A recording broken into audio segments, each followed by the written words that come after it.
نزلنا بكشك زيان في حتت كتير في مصر عشان نخلي المصريين يذيعوا رأيهم في دستور 2014.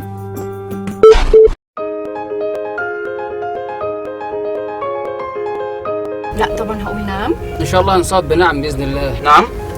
لا. نعم للدستور طبعا.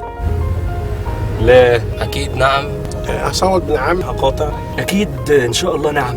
ما اطلعتش على الدستور عشان اقول رايي فيه. هقول نعم. نعم خطوه لقدام. نعم هتؤدي لاستمرار الحركه، حتى لو هي كانت جت على ناس تانية. حياه افضل، تعليم افضل، صحه افضل. حد يطلع شخصيه مسؤوله او محترمه ان هي تطلع تشرح الدستور للناس بطريقه بسيطه عشان تفهم. مصر جميله جدا قوي قوي قوي، بس عاوزينها تتصلح بس، ولا اكتر ولا اقل.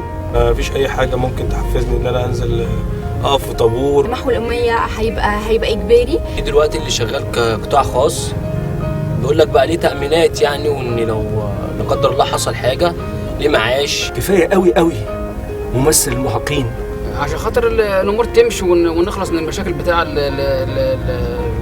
الناس اللي عاملين مشاكل في البلد دي. اغني.